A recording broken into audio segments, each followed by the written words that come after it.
झारखंड सरकार के पूर्व मंत्री योगेंद्र साहू के आवास को प्रशासन ने ध्वस्त कर दिया है। उनके आवास पर बुलडोजर चली है। हजारीबाग जिले के केरेडारी प्रखंड अंतर्गत जोरदाग में चट्टी बरियातू कोल परियोजना के विस्तार को लेकर प्रशासन ने बड़ी कार्रवाई की है। पुलिस बल और प्रशासनिक अधिकारियों की मौजूदगी में झारखंड के पूर्व कृषि मंत्री योगेंद्र साहू का आवास तोड़ दिया गया। यह जमीन परियोजना क्षेत्र में शामिल है, जिसके तहत भवन हटाने की प्रक्रिया पहले से निर्धारित थी। कार्रवाई के दौरान सुरक्षा के पुख्ता इंतजाम किए गए थे ताकि किसी प्रकार की अप्रिय घटना न हो। इसके साथ पूर्व मंत्री योगेंद्र साहू ने कहा कि हम अपने आवास पर नहीं थे, सरकार की मिलीभगत के कारण ये स्थिति उत्पन्न हुई। किस तरह से बड़कागांव पूरे विधानसभा क्षेत्र या पूरे विधानसभा ने राज्य का ही मामला रखे कि आज हम विस्थापन की लड़ाई लड़ रहे हैं और ये कोई मेरा मुद्दा नहीं है, ये पूरे झारखंड का मुद्दा है। हम तो बस यही मांग कर रहे थे कि मेरे नेता जो राहुल गांधी हैं, वो पिछले विधानसभा चुनाव में उन्होंने घोषणा किए थे कि सरकार बनेगी तो बाजार मूल्य से 4 गुना रेट रैयतों को दिलवाएंगे और भूमि अधिग्रहण अध्यादेश ला करके जिस तरह छत्तीसगढ़ में, जिस तरह राजस्थान में हमने मुआवजा दिलाया, उस तरह से यहाँ झारखंड में भी दिलाए और बड़कागांव का जितना भी मामला हुआ था उसको जांच कराएंगे और जो गोली मारा है उसको जेल भेजेंगे। ये सब बातें हैं, वो वीडियो क्लिप भी है जो आप लोग को मुहैया भी करा दिया जाएगा। अभी आप लोगों ने देखा होगा 1 अगस्त को मेरा लक्ष्मण श्रामिक इंडस्ट्रीज को तोड़ दिया गया। मैं उस दिन से धरना में हूं और परसों दिन 19 तारीख को यानी कल ही 19 तारीख को मेरा घर को मेरे बिना उपस्थिति का मेरी परिवार थी। आपको बताना चाहते हैं, बहुत मार्मिक बात बताना चाह रहा हूं कि मेरी वाइफ ये नाइटी में थी और खाली चप्पल से उसे रगड़ते घिसते हुए छत पर थी और 4-4 बुलडोजर वहां पर चल रहे थे। अगर दुर्घटना हो जाती तो क्या स्थिति होता। और घसीटते हुए ले गया थाना और पूरा सामान वहां पर सोना चांदी का जेवरात भी था मेरी पत्नी का और उसके बाद पूरा सामान, बर्तन और पूरा बिछावन, बेड और कैश भी पैसा था। सारा लोग एक डकैती जैसा करके ले गए और वहां सोचिए कि एक आदमी का घर तोड़ने के 2000 फोर्स। और जो अभी जो गाड़ी मिला है, जो आपने देखा होगा चलते विधानसभा क्षेत्र में गाड़ी जो मिला है पुलिस को, नई गाड़ी, वो गाड़ी वहां पर कम से कम हमको लगता है सैकड़ों गाड़ियां वहां पर थी। आप वीडियो के माध्यम से देख सकते हैं कि कितना फोर्स था एक घर को तोड़ने के लिए, एक निर्मला देवी को उठाने के लिए। ये क्या है भाई? न नोटिस मिला एसडीओ का और न वहां पर जो है इंफॉर्मेशन मिला कि घर, एक होता है ना एसडीओ का या कोर्ट से परमिशन लेकर के कि हम आपका जो है सो घर इतना तारीख को तोड़ेंगे, आप सामान सब निकाल दीजिए, या उसके रिगार्डिंग हम कोर्ट जाते हैं। न्यायालय में ट्रिब्यूनल में मामला चल रहा है, माननीय उच्च न्यायालय में मामला चल रहा है। लोग न्यायालय का कुछ नहीं सुनने वाला है। अब सोचिए कि मेरे साथ कितना ट्रेजेडी हुआ। मैं पार्टी के खिलाफ कभी नहीं गया। मैं राहुल गांधी को प्रधानमंत्री बनाने के लिए मैंने संघर्ष कर रहा हूं। आज भी वहां पर 3 बार एमएलए बना। पहला बार कांग्रेस का बड़कागांव से खाता खुला और हमने रघुवर दास से लड़ा लिया। तड़ी पार रहा, जेल गया, लेकिन रघुवर दास से समझौता नहीं किया। यही माननीय मुख्यमंत्री जो हेमंत सोरेन के भाई को वोट देने के चलते आज हम लोग को तड़ी पार होना पड़ा। राज्यसभा में मेरी पत्नी को जो वोट देने से मना कर रहे थे, आज अनुराग गुप्ता 2 साल सस्पेंड रहे उसी से संबंध में। और इतनी तत्परता भाई पार्टी से निलंबित करने का, अरे यही तत्परता दिखाते आप कार्रवाई एनटीपीसी करने के लिए जो हमारे नेता राहुल गांधी जी बोल के गए थे। और माननीय मुख्यमंत्री भी तो हाथ में बोले थे कि सीबीए के तहत अब जमीन अधिग्रहण नहीं होगा, 2013 कानून के तहत होगा। ये सब क्या है भाई? आपने नोटिस दिए ना, कुछ दिए ना, मेरे से एक्सप्लेनेशन पूछे और सस्पेंड कर दिए, निष्कासित कर दिए। तो ये तो टू मच है। तो हमारा ये कहने मतलब है कि कांग्रेस को कैसे मजबूत कीजिएगा। हम नेता राहुल जी को मानते हैं। मैं राजीव गांधी के विचारधारा से जुड़ा था, कांग्रेस में आया था, 84 से हूं और पार्टी के खिलाफ में कभी नहीं गया हूं। और जब मुख्यमंत्री के संज्ञान में बार बार हम दे रहे हैं, मैं विक्टिम हूं। मेरा घर गया, रोजी गया, फैक्ट्री गिरा और फैक्ट्री का जो असेसमेंट करने के लिए वो आपका बिल्डिंग डिवीजन के जूनियर इंजीनियर बना रहा है, उसका असेसमेंट कर रहा है और 1,97,00,000 रुपया ट्रिब्यूनल में जमा कर दिया। और मेरा बनता है सीबीएट के तहत भी मेरा 20 करोड़ रुपया का वहां असेसमेंट आ रहा है, मेरा मुआवजा आता है। लेकिन आप कानून सीबीएट के तहत जमीन अधिग्रहण करना था, कानून बदल गया, 2013 आ गया और 15 में उसको हमारा सरकार झारखंड सरकार पारित भी कर दिया। तो हम तो वही मांग रहे हैं कि माननीय मुख्यमंत्री घोषणा किए, माननीय हमारे राहुल गांधी, मेरा विपक्ष के नेता, मेरा नेता, मैं नेता खिलाफ कभी नहीं गया हूं, कांग्रेस के खिलाफ नहीं गया हूं। तो ये इतना बड़ा कार्रवाई हो रहा है एक भारत सरकार का एजेंसी का, एनटीपीसी का, राज्य सरकार का इतना बड़ा फोर्स भेज करके बिना इंटीमेशन का, बिना घर से सामान निकालने का भी समय नहीं दिया, मेरी पत्नी को चप्पल पहनने का भी समय नहीं दिया गया, और वहां पर नाइटी में थी, उसी तरह हाथ खींच करके अभी घायल है, फिर रांची में इलाज चल रहा है। उसके बाद इतना तत्परता भाई पार्टी निकाल, हमको लगता है कि हमको लगने लगा, हम पहले तो भूल ही गए थे कांग्रेसी हम में, लेकिन हमको लगा कि ये लगने लगा कि हम कांग्रेस के हैं। जब कांग्रेस के प्रति इतना वफादार थे तो कांग्रेस इतनी तत्परता सबको निष्कासित क्यों की पार्टी से?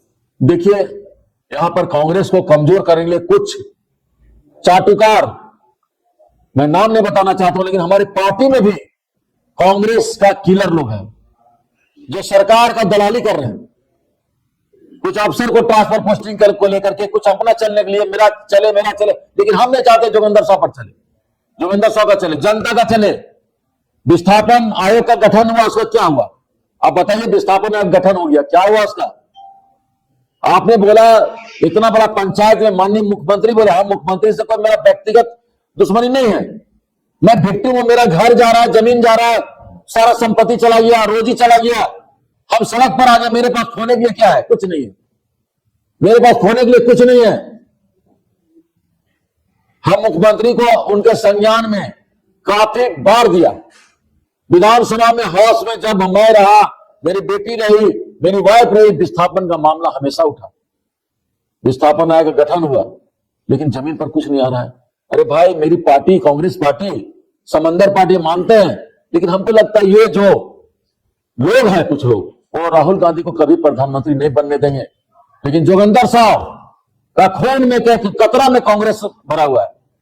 हम राजीव गांधी के भाषण हजारीबाग में दिए थे जिला स्कूल में, उस समय 84 में मैं जब पढ़ता था, उस समय से कांग्रेस में आया हूं। अब योगेंद्र साहब क्या करेंगे? ना घर रहा, ना जमीन रही, ना नौकरी रही, ना कुछ रहा, अब क्या? देखिए, मैं आप लोगों को बताना चाहता हूं, गठबंधन की सरकार में मुख्यमंत्री पर टिप्पणी करते हुए मुझे पार्टी से निष्कासित कर दिया गया। वैसे मैं भी भूलने लगा था कि मैं कांग्रेस पार्टी से हूं, क्योंकि जब हम उचित मुआवजा का लड़ाई लड़े थे, तब गठबंधन में से हम किसी को तो मेरे आसपास नहीं देखे और न ही पार्टी को देखे। तो अनुशासन क्या एक पक्षी होता है, और मुख्यमंत्री पर बोलने पर अचानक पार्टी को लगता है कि ये तो कांग्रेस से है, हम सीट जिता के आए तो मेरा वैल्यू है, और लगातार 3 बार जीतने के बाद एक बार हार गए, सो भी 1 लाख वोट ला करके, तो हम लोग का कोई पूछने वाला नहीं। मुझे समझ में नहीं आता है कि पार्टी सरकार चलाती है कि सरकार पार्टी चलाती है। मेरे घर में 2 महिलाएं थी, और उस घर को तोड़ने के लिए 2000 पुलिस बल भेजे गए। पुलिस मंत्री भी मुख्यमंत्री ही है। कभी मुख्यमंत्री महोदय हम लोग को पूछे थे कि परेशानी क्या है, पार्टी पूछी थी कि परेशानी क्या है, आवेश में आके कि एक टिप्पणी क्या कर दिए है तो मेरा गुनाह हो गया। और सालों से एनटीपीसी और स्थानीय प्रशासन हम लोग पर जो जुल्म ढा रहा है, वो लोकप्रिय मुख्यमंत्री जी को भी नहीं दिखा, ना पार्टी को दिखा। सब सरकार बचाने में तुले हुए हैं, रैयत मरे या जिए इससे कोई मतलब नहीं। जेएमएम के प्रवक्ता मनोज पांडे जी बोलते हैं कि मिल बैठ करके मसला हल करना चाहिए था। तो गठबंधन में मसला हल करने का तरीका क्या होता है वो भी बता दें, क्योंकि हम लोग हर जगह अपनी समस्या को पहुंचा चुके हैं। हमने तो कोई अप्रिय मुख्यमंत्री नहीं देखे, सब मुख्यमंत्री लोकप्रिय ही होते हैं, लेकिन रैयत मुख्यमंत्री के लिए प्रिय है क्या? इस सवाल का जवाब मुख्यमंत्री खुद दे। हमने राहुल जी से मिला पिछले 1 सप्ताह के पहले, 15 दिन पहले, हमने राहुल गांधी को विस्तार पूर्वक सारी बात, राजनीतिक गतिविधि और ये जो कानून आया 2013, ये यूपीए सरकार ने लाई थी, राहुल गांधी बहुत गंभीरता से लिए और सुने और बोले कि पब्लिक के लिए प्रोटेस्ट करना है, लड़ाई लड़ना है, हम इसको लागू कराएंगे। और उन्हीं का दिशा निर्देश पर मैं प्रोटेस्ट कर रहा था। और प्रोटेस्ट करने के चक्कर में क्या हुआ, मेरा घर चला गया, फैक्ट्री चला गया, सारा सामान जमीन दो हो गया। राहुल गांधी ने प्रोटेस्ट करने की बात की है और कांग्रेस आपको निष्कासित कर दिया, इसको कैसे आप? ये कोई दलालों के चक्कर में हुआ है।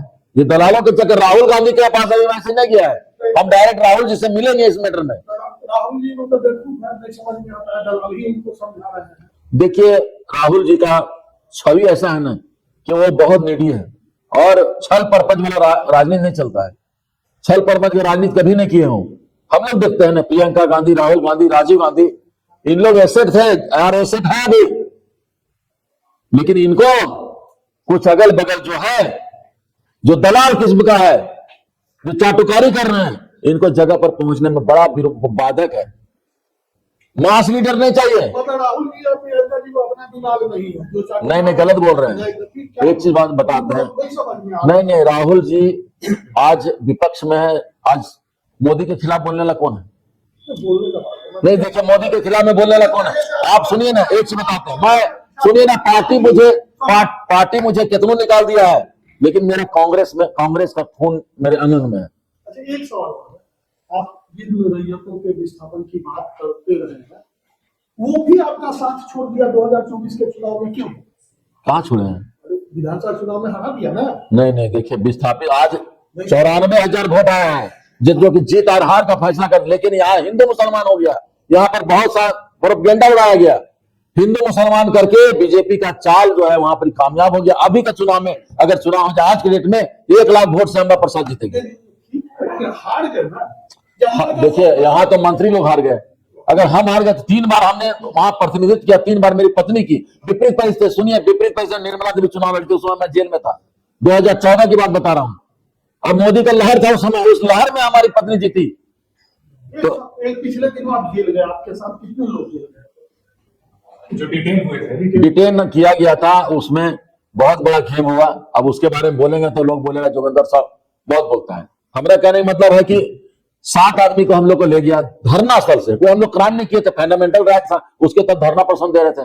धरना प्रदर्शन को 4 बार बुलडोजर से गिराया गया, वहां से लोगों को उठाकर लाया गया, हम लोग को उठा कर लाया गया। मेरी पत्नी आई देखने के लिए कि हम अरेस्ट हो गए। 7 आदमी में हम लोग को 2 आदमी को छोड़ा गया, सुबह रात भर थाना में रखा गया। 5 जेल में ही है। नहीं, जेल से निकल गया, उन लोग को बेल आउट करवाया हम लोग, 1 सप्ताह में निकल गए उन लोग, लेकिन हमको भी जेल भेज देना चाहिए था। उसमें क्या है कि वो मैसेज खराब चला गया। अगर हम लोग को छोड़ा गया तो गलत हुआ, कानून दोनों में एक है। जेपी भारत लाइव, भारत की बात जेपी के साथ। वीडियो को लाइक करें, शेयर करें और चैनल को सब्सक्राइब करें।